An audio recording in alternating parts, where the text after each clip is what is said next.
Why stars are preferring stadiums over arenas, from Beyoncé to Harry Styles. With 1.3 million tickets sold, there were 16 sold-out performances by artists like Coldplay and Ed Sheeran. Tottenham Hotspur has violated its permit by adding an additional tour date at its stadium since demand for Beyoncé's 2023 tour is so high. To make sure the event can go on, they must now file a planning request to Haringey Council. Stadium tours, which were first popularized by the Beatles in 1965, were formerly the domain of the biggest names in pop music, such Michael Jackson, Madonna, and Eminem. However, in recent years, stadiums have begun to overtake them as the most popular option for major tours in the UK. A risky wager. Why do musicians pick us? It's a scalability issue, says Sunderland AFC's Steve Davidson, Chief Operational Officer. He continues, the cost of putting on these massive international tours is immense, so they have to sell out bigger stadiums to make it pay. According to Mr. Davidson, the Stadium of Light has a capacity of 60,000 for a normal event, which has drawn performers like Beyoncé and Pink to the northeast of England this summer. We're in the middle of the city and have space. Promoters find that appealing, Davidson claims. Also, he points out that artists are spending more time staging and producing their work, which, at its most basic, entails traveling with a ton of trucks. He continues, we have space to host them all. Some artists are coming with 90 HGV trucks. Beyoncé's Renaissance World Tour stage, minus its runway and second smaller stage, is expected to be 174 feet broad and 84 feet long, according to internet predictions made by her followers. Compare this to her previous arena tour in 2013, where the main stage was just slightly larger than the stadium-sized one she had anticipated, 76 feet by 49 feet. Since the stage would be excessively large, an arena would not only not have the space to accommodate all those trucks, they have to move from one location to another rapidly, and Steve explains that this saves them money. Liam Boylan, director of Wembley Stadium, argues that larger tours also carry more risks. He told the BBC, there's a lot of pressure. Everything is bigger, there are more trucks, more crew members, and more equipment, so for promoters it's a big gamble. Live event planning and ticket sales are the responsibility of promoters. A particular artist's popularity must be evaluated to determine if there will be enough people in the audience to fill the seats. Promoters will claim, I'm going to guarantee you so much money, but if a show doesn't sell, they're responsible, says Mr. Boylan. The need is great. During the course of his more than 25-year career, John Cornwell has organized tours for bands like Muse, Blink-182, and Kings of Leon. He had to figure out where the Arctic Monkeys will perform this summer in the UK.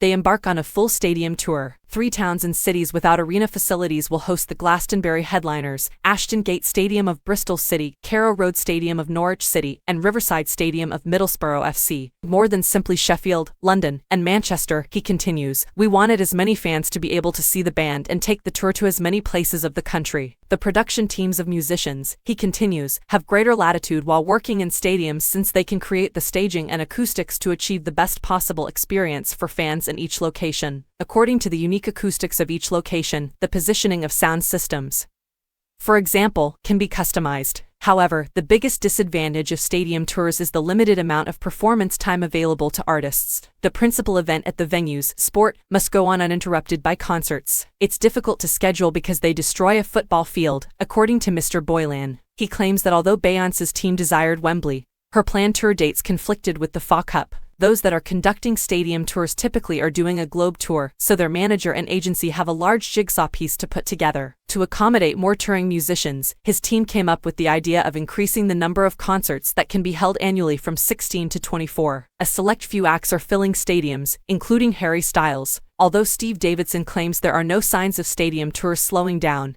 he is genuinely concerned about some of the promoter pricing. The cost of general admission tickets, which frequently exceeds £100, is not something we decide. Our match tickets cost £29, a significant price difference, says he. The promoters should be reminded that there's less discretionary income here than in London.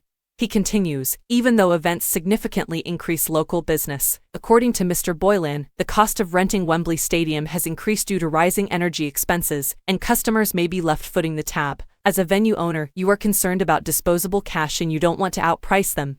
But you have to cover your costs, he claims. We're quite conscious of what's happening in the world and what others have to endure.